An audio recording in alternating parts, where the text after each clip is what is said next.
بسم اللہ الرحمن الرحیم۔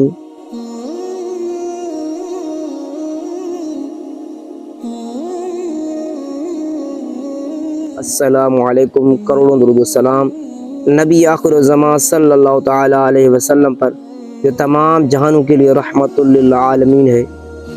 محترم ناظرین کرام، میں ہوں شاہ نواز اتاری، آپ دیکھ رہے ہو شاہ نواز اتاری وائس چینل۔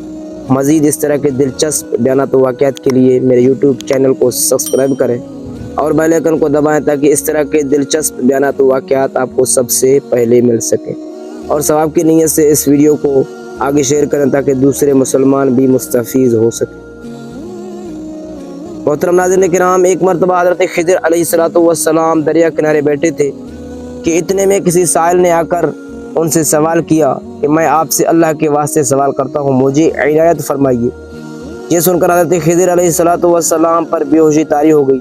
جب کچھ ہوش ہوا تو فرمانے لگے، بھائی میں صرف اپنی جان اور مال کا مالک ہوں، تم نے مجھ سے اللہ کے واسطے سوال کیا ہے، لہذا میں اپنی جان اور ذات تمہارے حوالے کرتا ہوں، تم جس طرح چاہو اس کو استعمال میں لاؤ، بازار میں فروخت کر کے اس کی قیمت سے فائدہ اٹھاؤ۔ چنانچہ سائل ان کو بازار لے گیا اور ایک شخص سحمہ بن ارقم کے ہاتھ ان کو فروخت کر دیا۔ یہ خریدار ان کو اپنے گھر لے گیا جس کی پشت پر اس کا ایک باغ تھا۔ چنانچہ سحمہ نے حضرت خضر علیہ السلام کو ایک کدال دے کر کہا کہ اس سامنے والے پہاڑ جو 3 مربع میل رقبہ میں واقع تھا، مٹی کاٹ کاٹ کر باغ میں ڈالتے رہیں، اور یہ حکم دے کر سحمہ اپنی کسی ضرورت سے کہیں چلا گیا، اور حضرت خضر علیہ السلام اس پہاڑ سے مٹی کاٹ کاٹ کر باغ میں ڈالنے لگے۔ جب سحمہ واپس آیا تو اس نے گھر والوں سے دریافت کیا کہ تم نے غلام کو کھانا بھی کھلایا یا نہیں؟ گھر والوں نے جواب دیا کہ ہمیں معلوم نہیں، غلام کہاں ہے؟ یہ سن کر جب سحمہ خود کھانا لے کر باغ میں آیا تو اس نے دیکھا کہ وہ غلام یعنی حضرت خضر علیہ السلام تمام پہاڑ کی مٹی کاٹ کر ڈال چکے تھے اور اپنے کام سے فارغ ہو کر مولا حقیقی کی عبادت میں مصروف تھے۔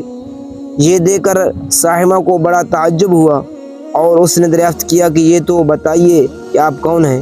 یہ بات سن کر حضرت خضر علیہ السلام پر کچھ بے ہوشی سی طاری ہو گئی، اور پھر افاقہ ہونے پر انہوں نے بتایا، یعنی حضرت خضر علیہ السلام نے فرمایا، بھائی میں خضر ہوں۔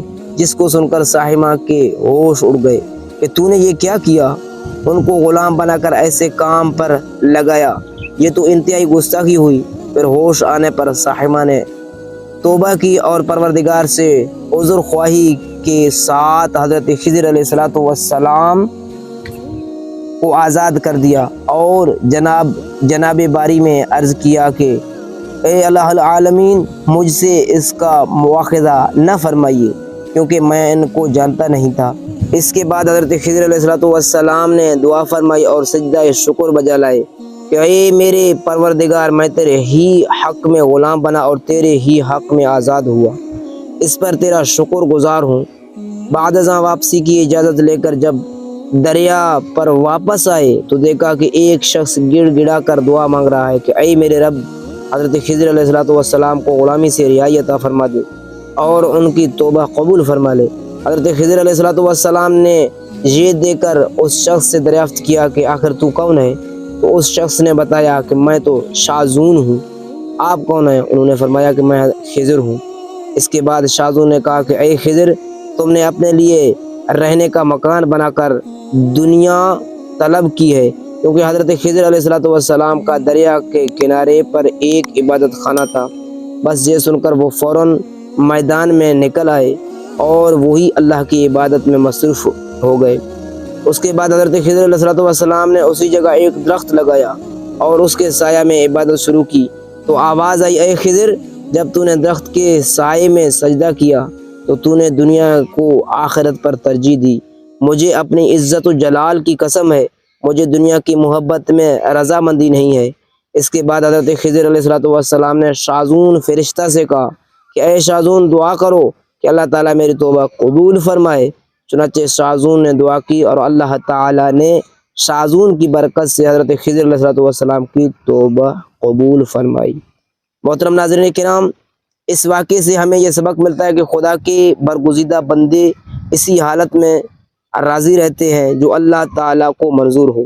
بے شک ہمارے فلاح بھی اسی میں ہے کہ زندگی کے ہر موڑ پر آنے والے ہر پیچ و خم ہم راضی رہیں، ہر پیچ و خم میں ہم راضی برضا رہیں، اللہ تعالیٰ کی چاہت کو سامنے رکھ کر زندگی گزاریں۔ دعا ہے اللہ تبارک و تعالیٰ ہمیں اس واقعے سے سبق حاصل کر کے نیک بننے کی توفیق عطا فرمائے۔ محترم ناظرین کرام، مزید ملتے ہیں ایک نئے دلچسپ سٹوری کے ساتھ، تب تک کے لیے اللہ حافظ، اپنا خیال رکھیے، اللہ پاک آپ کا حامی و ناصر ہو، والسلام۔